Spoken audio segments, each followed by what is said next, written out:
What happened while we were away? Brought to you by another day, more judicial tyranny. A federal judge is trying to block the Trump administration's bid to fire intel agency employees who recently worked on DEI programs. U.S. District Judge Anthony Trenga issued a preliminary injunction yesterday requiring that the affected staffers at the CIA and Office of Director of National Intelligence remain on the payroll while they appeal their terminations and seek reassignment to open positions at their agencies. Federal Judge Edward Chen in California on Monday agreed to delay the Trump administration's move to terminate the Temporary Protected Status, or TPS, programs that currently shields around 350,000 Venezuelan illegals from deportation. Those illegals were given TPS unilaterally by the Biden administration, so the Trump administration unilaterally acted to end that status. Here's Border Czar Tom Homan. It's another activist judge making a stupid ruling. It just doesn't make sense.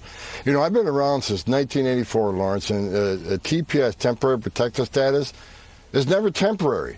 And President Trump is going to do his job by the rule of law. The law says temporary status. Once the conditions in that country they're from, once the conditions change, then people should be removed from the United States. It's only a temporary status. For instance, if there's a hurricane and it devastates a part of a country, we'll give them TPS until that country gets back on their feet. But TPS isn't meant to be decades long. So President Trump, who's promised the American people, we're going to enforce the laws enacted by Congress and signed by the president. We're going to use the laws of this country to secure the border and enforce our immigration law. That's exactly what we're doing.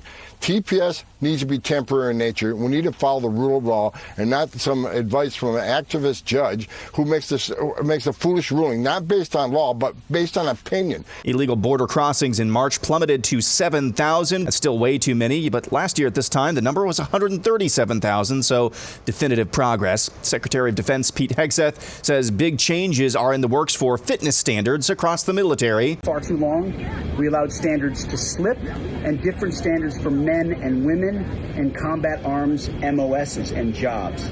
That's not acceptable. We need to have the same standard, male or female, in our combat roles to ensure our men and women who are under our leaders or in those formations have the best possible leaders and the highest possible standards that are not based at all on your sex, if you're a man or a woman. So I'm signing this memorandum today. The services will review, and soon we will have nothing but the highest and equal standards for men and women in combat. Moving on, you've seen this gal before. Her name is Chase Strangio. She's one of the ACLU attorneys arguing against that Tennessee law that bans meatball surgery and chemical castration.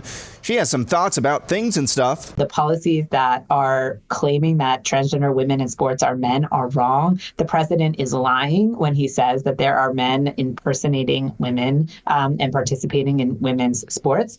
There are no examples of men impersonating women that I am aware of. Learning Chinese today. Today's phrase is, "You sure about that?" 你确定吗? Pop culture news, actress Meryl Streep has been offered to play the role of Muhammad in the upcoming A24 biopic centering on the controversial life of the founder of Islam. April Fools, here's the real story. According to Nexus Point News, actress Meryl Streep has actually been offered to voice the role of Aslan in the upcoming Netflix adaptation of C.S. Lewis's Chronicles of Narnia.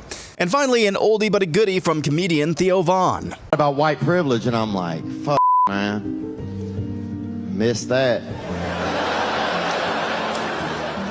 I mean, I knew some with sweaters, okay? Don't get me wrong, you know? But I was 2 tank tops in the winter. And my black friends will get mad at me, man. Like, man, look what you did to us, man. Look what you did to us. Like, bro, do you think I would do all that shit and move right next door, bro? Now, we gonna split these plums or not, man? Fucking, we're down here together, dude. You think I took all your shit and just don't have it? Somebody else has both of our shit. And they're watching us fight over it. And that's what happened while we were away.